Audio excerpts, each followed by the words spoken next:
Hello and welcome to this week's Rotherham Advertiser Sports Chat podcast. It's a special edition this week, revolving around the transfer deadline day, which is at 6 p.m. this evening, and also with fan unrest growing around the managerial situation at Rotherham United. We're going to be talking to Rotherham United correspondent David Beddows about the situation.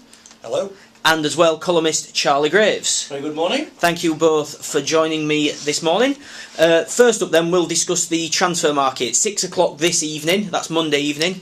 Dave, Rotherham still have a chance to strengthen. Do you think they need anyone? I think that's quite obvious. They need someone. And, on Saturday's evidence and the evidence of the first few games, I think Steve Evans, it's underlined the need for it, hasn't it? I think he's having to reassess as well what he needs. So there's going to be activity, not necessarily all today because the loans window reopens, doesn't it? So it could well be loans. It's a case of getting people through the door. It's not as easy as it appears getting people in. But Charlie, Steve Evans and Rotherham United have been through the loan market several times over past seasons. Is that what Rotherham United need again? Well, I don't think it is, because I think there was a lot of criticism last season that we got too many loan players in who came and went without any great affinity with the club.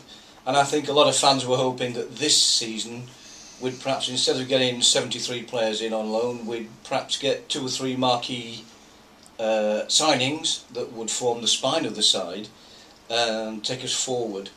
But that's not happened, although I'm surprised that Steve doesn't seem to be particularly bothered about or worried about signing.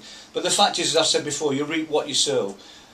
And it just seems from the evidence of, 6 games, including the Cup, that we haven't got the players. So if we don't buy, it seems evident now, we're shipping a lot of goals, we're not scoring many.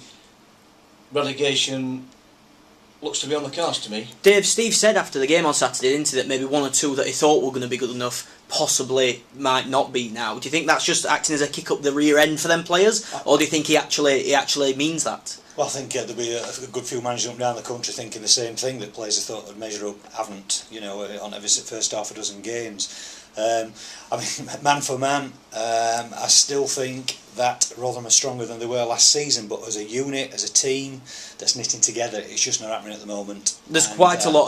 It's quite disjointed, isn't it, at the moment? It is. Particularly going forward on Saturday. But the problems are at the back, aren't they? The problem is we haven't spent anything, have we? In the pre-season, we haven't, or in the window so far, we haven't spent anything really. And the fact is that other clubs must be laughing all the way to, going out for a meal or something, because clubs don't let good players go for nothing, do they? And the fact is, I think we're sort of picking up and hoovering up players that other people don't want. And they're clearly not up to it. Yeah, I think the reach point where do they consider taking a calculated risk, and spending money on a player? And it is a gamble. It is a gamble. But as we know, Tony Stewart and Steve, they don't want to, put the club in difficulties financially. So it is a catch-22. Let's have a little look back at Saturday's game. Then 3-1 defeat to Fulham. Obviously, a lot of fans before the game were optimistic, seeing it as with Fulham's positions last season that it was a chance to register that first win. It didn't quite transpire like that, did it, Dave? And for large parts of the game, especially in the first period, Rotherham were second best. They were. It was an opportunity miss, wasn't it? Fulham arrived, they hadn't won. Out of form, lacking width, lacking pace, and there was quite a gap between the teams on the day, which were particularly disappointing. You've got to see it as an opportunity missed. But they've spent money, haven't they? They spent a lot of money. Absolutely, yeah. And although everybody appreciates Rotherham haven't got that sort of money, I appreciate what Dave's saying. It's a gamble, but life's a gamble. Crossing the street's a gamble. Taking the next girlfriend's a gamble. But the problem is that you've got to spend something at this level to compete, otherwise you're going to really struggle, and that's been the situation so far. Well, as I was saying then, just at the start of this podcast, fan unrest seems to be growing, and it seems to be a little bit stronger than it's been previously in the past. It's gone from 1 or 2 murmurs to maybe a little bit more than that now, with fans forums filling up with the question of whether it's time for a change, as well as on Saturday at the game there seem to be more fans than usual who were criticising the team and criticising Steve Evans as well. I think it's fair to say. Dave, we'll start with you on this. Where do you see the management situation at Rotherham? Is it time for a change? Is it time to freshen it up, or can Steve still got a job to do? he has still got a job to do, and he can do it. I mean, his record, speaks for itself. He's had down periods before.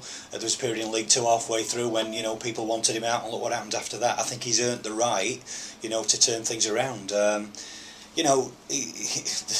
club, it is what it is at Rotherham United at the moment, and they're a smaller club, and I think ambitions have got to be limited. I mean, it's depressing to say that. But until the ground is extended and maybe can lock into the guest and crime site and unlock other income so they can grow as a club, it's going to be difficult season upon season.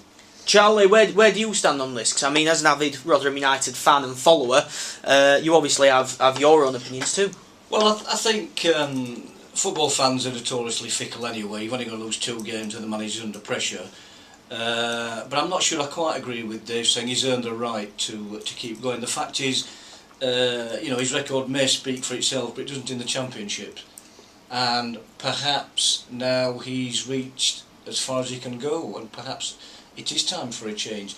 I don't think I'd push the button yet because 5 games is 5 games. But then again, managers have been sacked for less, haven't they? So if it's not just the fact that Rotherham are losing, I think what concerns fans is the way that they're losing. Much was made last season of all the spirit and all the rest of it that we had, but spirit won't keep you up in this division. The fact is, unless he does something very, very quickly, the knives will be really out. Well, just as one fan said to me this weekend, he's never thought that Rotherham looked so certain for relegation in August as what they do this season, Dave. That's quite harsh words and quite harsh criticism. That sense of hope has just disappeared. How does Steve Evans get that back over the international break? What's he got to do? Well, it's a good thing, isn't it? He's got a fortnight to get on the training ground, sort him out, look at that defence, try and get some rhythm. Possibly look at the captain situation, would you say? Possibly, yeah. I mean, Greg Alford's struggling. He doesn't look happy at the back. He's a player that could easily be converted to up front. So there's so many questions at the moment. I think it's back to the drawing board, isn't it, in a sense? But it's also the chance of a fresh start after this break. I think we're talking about rearranging the chairs on the Titanic here, aren't we? The fact is, irrespective of who he changes and who he swaps around, he can put me at left back if he wants. But the fact is, have we got the players of the requisite calibre? And the first 5 or 6 games would suggest that we haven't. So we've got to spend. All right, it's a gamble, but what do you want to do? Do we want to just go out of this division very limply, or do we want to spend a bit in the hope that we might do something? What's the bare minimum for when they come back from the international break finally then, Dave? What do the fans want to see? Is it just that fight back, that old Rotherham spirit? They do. The one I'm seeing playing decently as well, done it, and and giving themselves a chance in games, which they're not doing at the moment. They've been unlucky 1 or 2 refereeing decisions. They could have taken a point or 2 here and there, but over the piece, it's not been convincing.